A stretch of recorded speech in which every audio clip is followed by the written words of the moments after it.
ગમતી, પણ આજે એ આકલ ન હોત તો હું આજે તમારી સમક્ષ ન થઈ હોત. મનોજ સર અને ગૌતમ સર માત્ર દાખલા જ નહીં પણ જીવનના ગણિતને કેમ સોલ્વ કરવા અને તે કઈ મેથડ વાપરવી એ પણ અદ્ભુત રીતે શીખડાવતા હતા.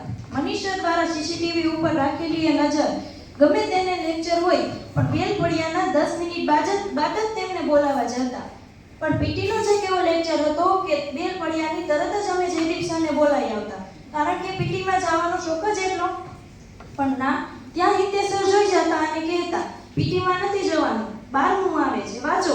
પણ આજે ખબર પડે છે કે ત્યારે જો હિતેશ સરે તે પીટી કેન્સલ ન કરાવી હોત ને તો આજે અમે અહીંયા સુધી ન પહોંચી શક્યા હોત. એ લક્ષ્મણ સરની શોર્ટ નોટ ને ફંક્શન કે જેનાથી બચવા માટે અમે દરરોજ નવી નવી યુક્તિઓ ગોતતા, પણ જે દિવસે તેનાથી ન બચી શકતા ત્યારે ઓછામાં ઓછી તે 10 વખત તો આવતી જ. દરેક કાર્યક્રમમાં ડેકોરેશન કરવામાં સાથે એવા અમારા જોનસી મેડમ કે કદાચ હવે અમને એવા મેડમ નહીં મળે. મેઘના મેડમ સાથે કરેલો પોસિત્રાનો પ્રવાસ હવે કદાચ એ પ્રવાસ થશે પણ પહેલા જેવો આનંદ તો નહીં હોય. મારું સેકન્ડ હોમ એટલે મારી શાળા અને મારું સેકન્ડ ફેમિલી એટલે મારા શિક્ષકો. હા, મારું ઘડતર તો મારા મા બાપે કર્યું છે પણ એ મા બાપ સાથે કેવું વર્તન કરવું એ મારી શાળાએ શીખવ્યું છે. આજે હું અમારી શાળાના કર્મચારી અક્ષયભાઈ અને કાજલ માસીનો આભાર માનીશ કે જેમણે અમારી શાળાને સ્વચ્છ રાખી.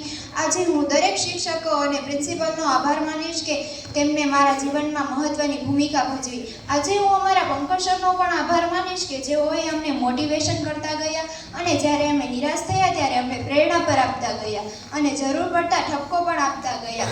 કેમ કે મા બાપનો ઠપકો ખાધેલ સંતાન માસ્તરની સજા ભોગવેલ વિદ્યાર્થી અને સોનીને ટીપેલું સોનું આખરે તો ઘરેણા જ બને છે. स्कूल की है ये आखिरी सुबह हमारी, बैठे हैं सब ये यार नवाबी. स्कूल की है ये आखिरी सुबह हमारी, बैठे हैं ये सब ये यार नवाबी. अब से हो जाएंगे रिश्ते खत्म के अब से हो जाएंगे रिश्ते खत्म, बन के रह जाएगी ये याद पुरानी. क्लासरूम की पढ़ाई याद आए न आए लेकिन की लेक्चर की मस्ती बहुत याद आएगी वो और ट्रिप और सबसे ज़्यादा आएगी वो टीचर समझाया खुद औरते की तरह और डराया माँ बाप की तरह. याद तो बहुत आएगी ये सुबह लेकिन बहाना नहीं होगा यहाँ पे आने का.